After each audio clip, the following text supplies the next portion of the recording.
오늘 말씀을 함께 보겠습니다. 바울과 그 일행들은 이제 빌립보를 떠나서 앞비볼리와 아볼로냐로 다녀가 데살로니가에 이르렀다 그랬습니다.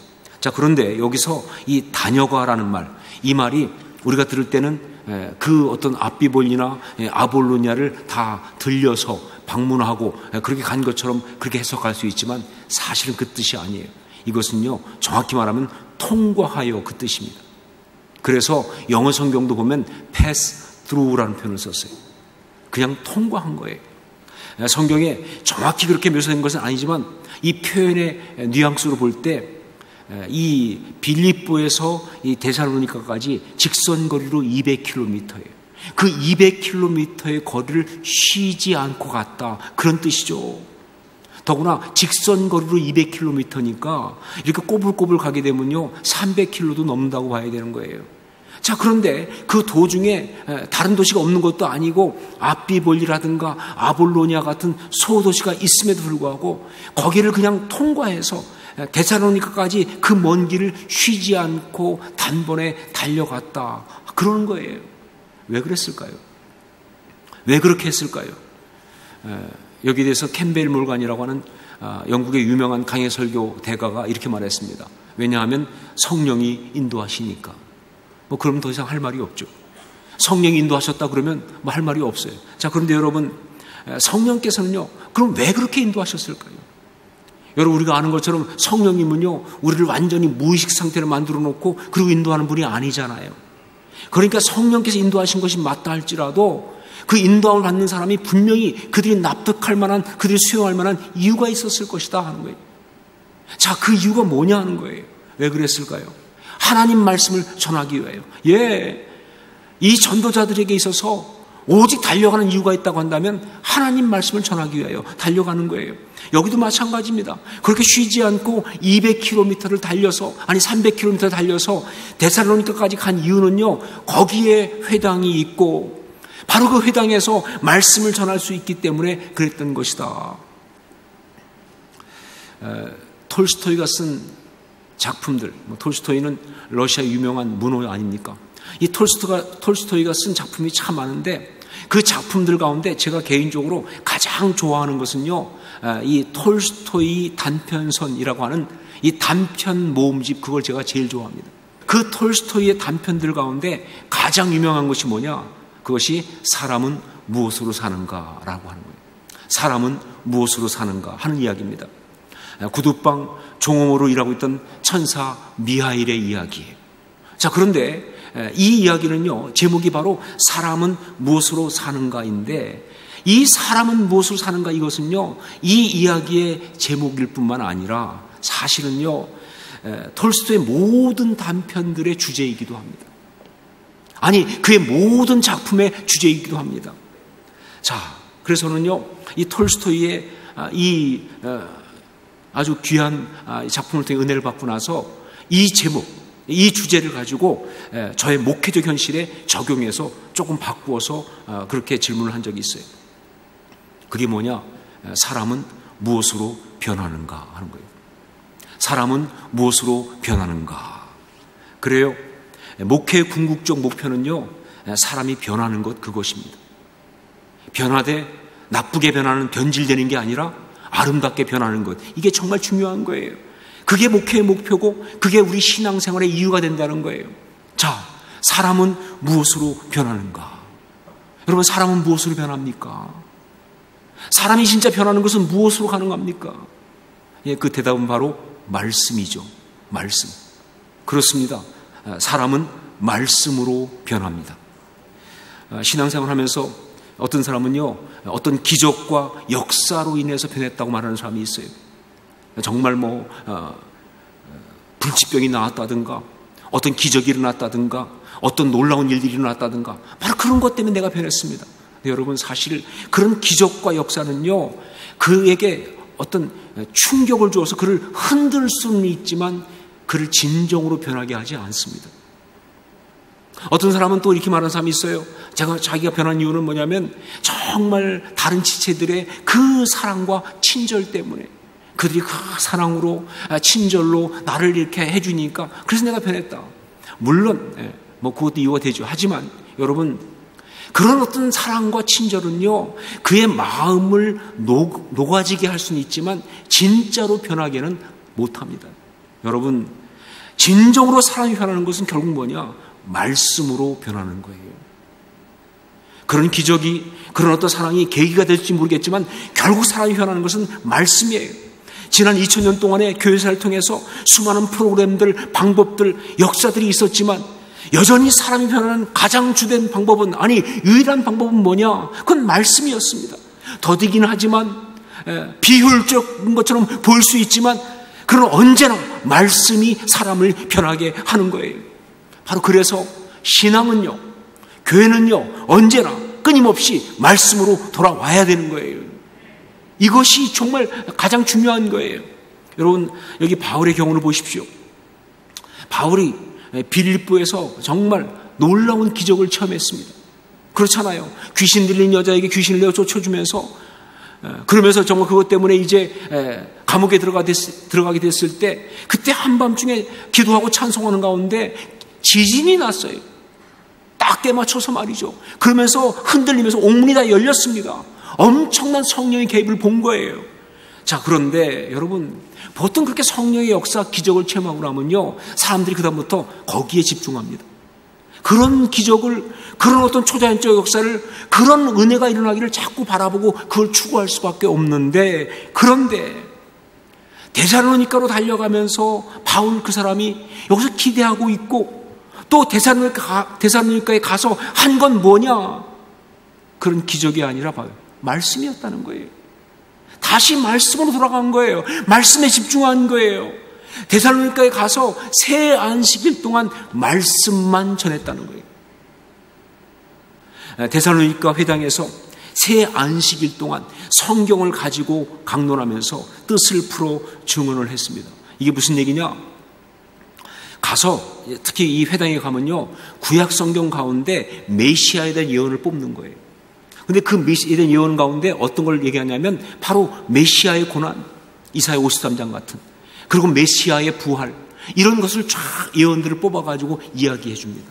그리고 나서 그 다음에 얘기합니다. 예수를 소개해요. 바로 예수께서 어떻게 고난당하시고 어떻게 십자가에 죽으시고 어떻게 부활하셨는지를 증거하면서, 그러면서 마지막에 강력한 결론으로 이렇게 말합니다.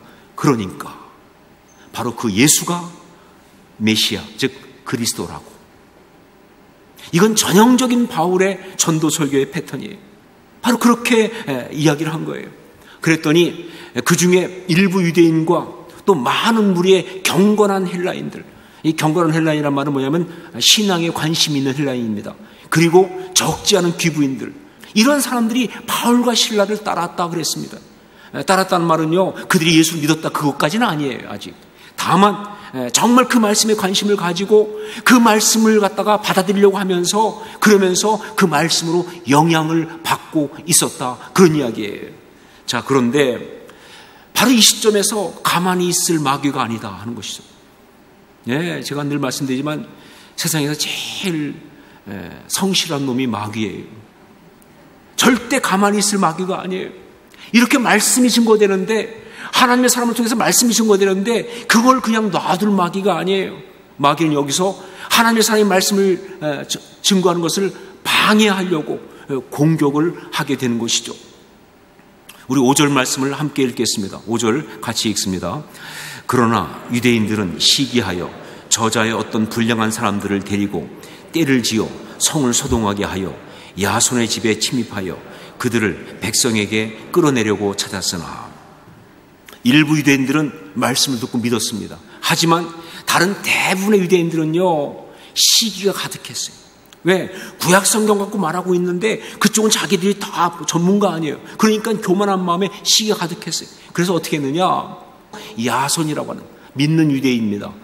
그 집에 몰려가서 찾다가 못 찾으니까 그 야손과 형제들, 여기 형제들이라는 것은 야손의 어떤 그런 형제를 말하는 것이 아니라 믿는 사람들을 말하는 거예요.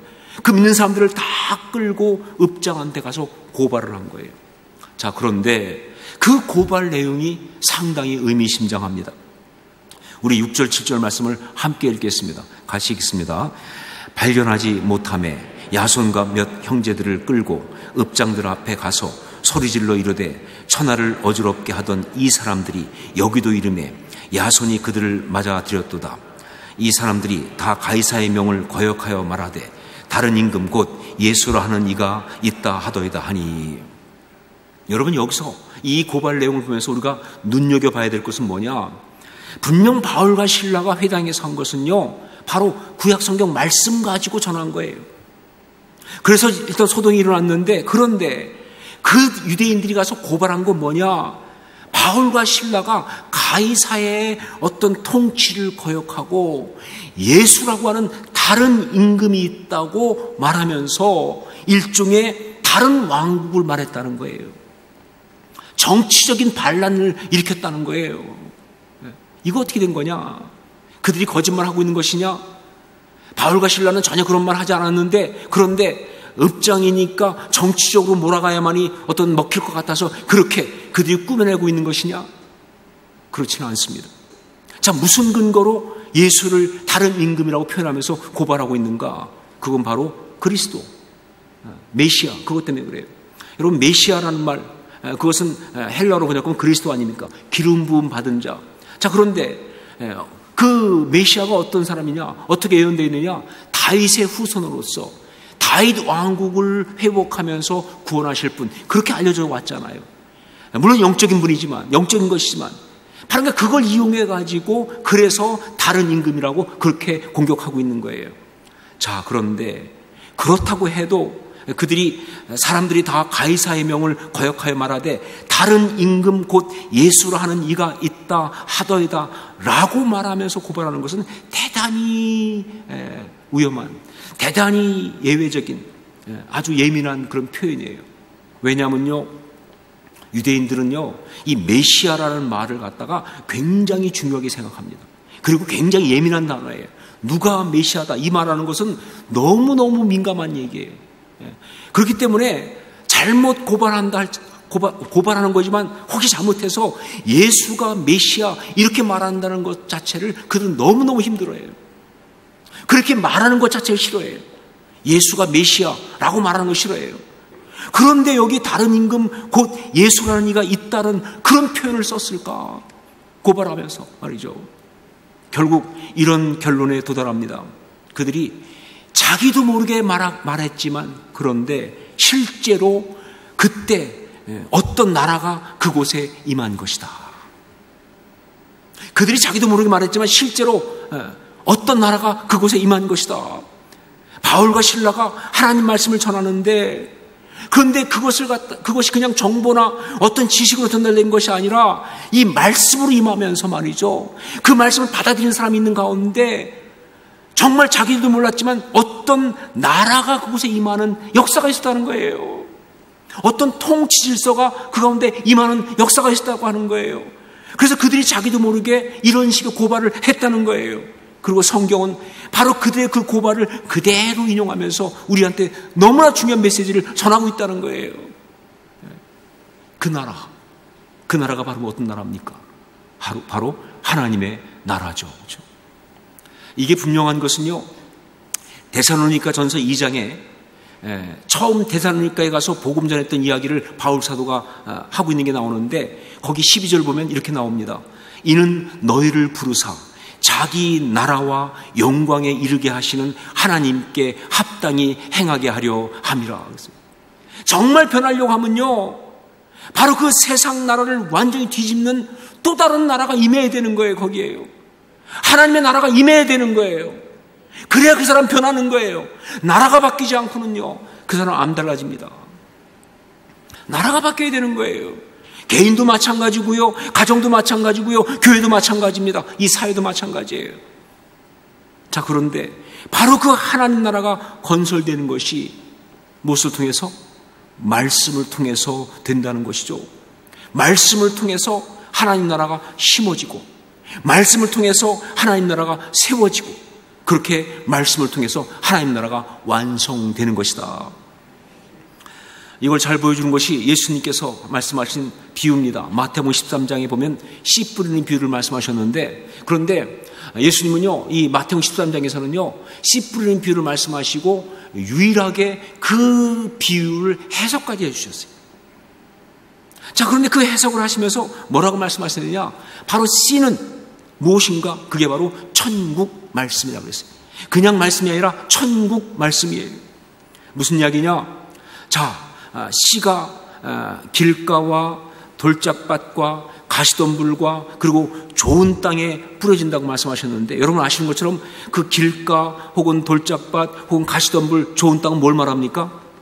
마음을 말하잖아요. 받는 자의 마음.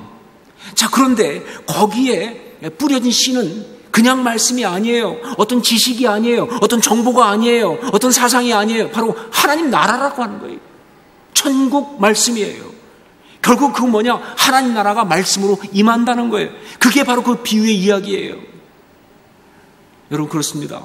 말씀을 전할 때 어떤 말이나 정보가 주어지는 것이 아니라 바로 하나님의 나라가, 그리스도가 다스리는 그 나라가 그곳에 임하는 게 진짜 말씀이에요. 자, 그렇기 때문에 진짜 말씀이 전해지면요, 두 가지의 반응이 나타나게 되어 있습니다. 하나가 뭐냐? 반발하고 핍박하는 거예요. 이유가 있어요.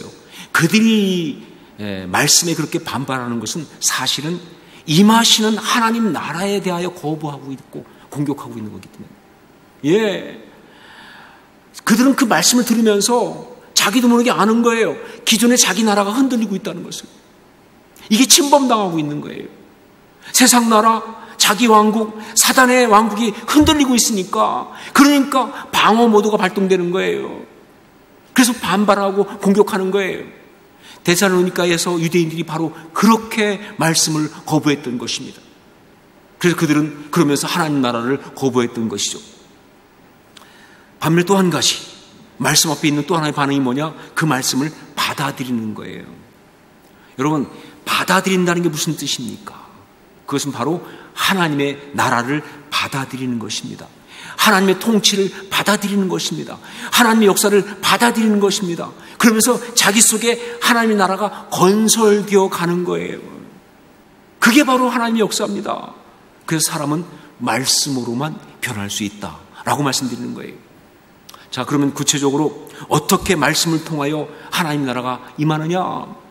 우리에게도 말씀을 통해서 하나님 나라가 임하려면 어떤 영적인 역사가 우리한테 있어야 하는가?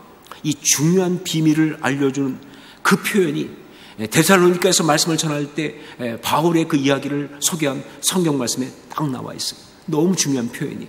우리 3절 말씀을 함께 읽겠습니다. 3절 같이 읽습니다.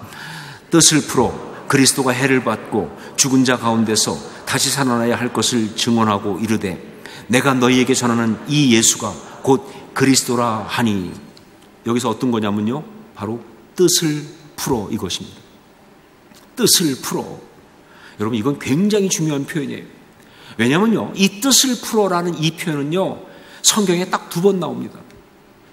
그런데 여기하고 또 한 군데 나오는 곳이 어디냐? 누가복음 24장 27절이에요. 거긴 바로 어디냐면 바로 예수님께서, 부활하신 예수님께서 엠마오로 가는 두 제자를 만나는 그 이야기입니다. 여러분, 그 얘기 다 아시지만 예수님이 십자가에 죽으신 후 부활하셨음에도 불구하고 제자들 중에 둘이 엠마오로 내려가고 있었잖아요. 그렇죠? 실망해서 말이죠. 이제 그때 그 길에서 예수님이 그들 가운데 나타나셔서 함께 동행합니다. 그러면서 예수님께서 쭉 말씀을 전해주시는 거예요. 그런데 신기하게 뭐냐면요, 그때 엠마오로 내려가고 있는 두 제자에게 부활하신 예수님께서 전하신 말씀이 바로 뭐냐면 여기 데살로니가에서 바울이 풀어줬던 말씀과 똑같은 말씀입니다. 예, 그건 바로 뭐냐? 메시아가 고난을 당하고 죽고 부활하시는 바로 그 이야기예요. 구약성경에 나오는 그 이야기, 실제 그게 일어난 이야기, 예, 그겁니다. 똑같은 말씀을 풀어주는 거예요. 자, 그런데 그들은 처음엔 몰랐어요. 그렇게 말씀하셔도.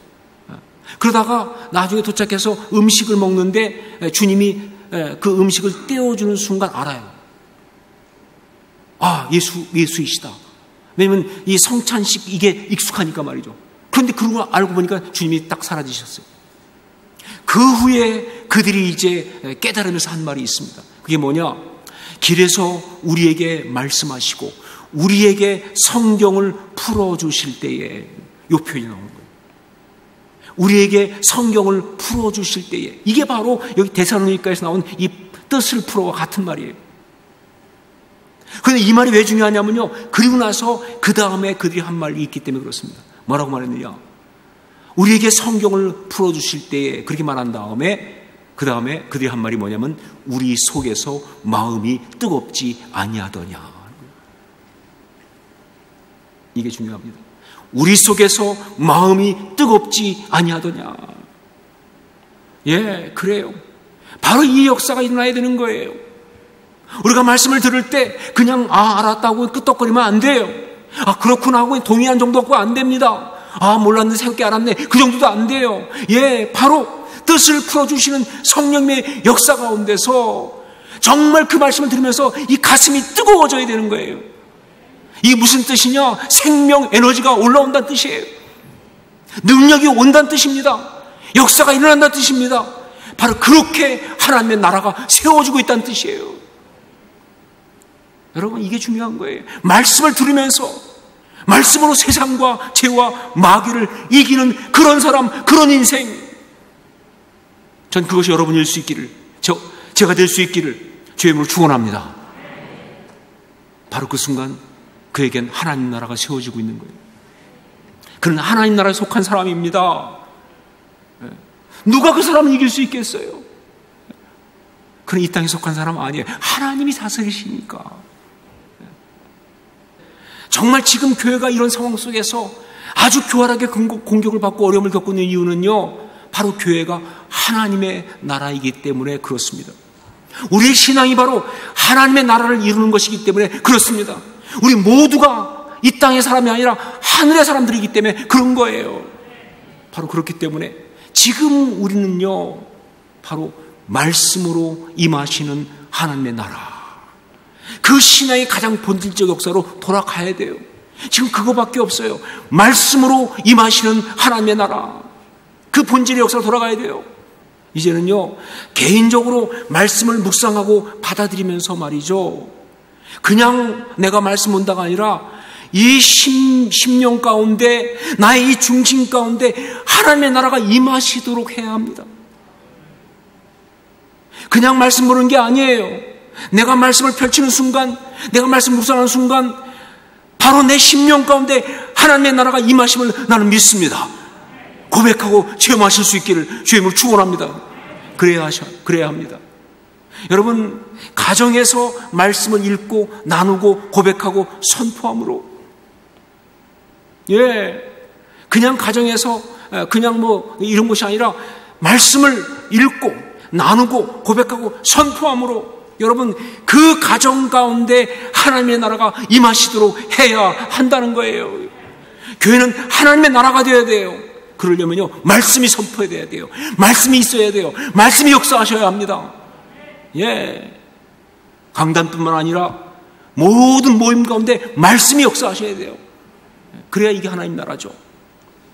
그리고 이 사회와 이 나라를 위해서 우리는요, 말씀으로 기도하고, 다른 거로 기도하는 게 아니에요. 말씀으로 기도하고, 그리고 이 세상의 모든 사람들에게 온전한 말씀만을 전함으로 이 땅에 하나님의 나라가 임하시도록. 다른 얘기하지 마세요. 말씀을 전해야 돼요. 그래서 이 땅에 하나님의 나라가 임하시도록. 전 분명히 확신하지만 지금 이 나라 이 백성 소망은 피복음밖에 없습니다. 십자가 그 복음에는 답이 없어요. 지금요. 그걸 전해야 되는 것이죠. 하나님 나라가 임하시도록 말씀으로 임하시는 하나님의 나라, 여러분이 바로 그 통로가 되시기를 주의 이름으로 축원합니다.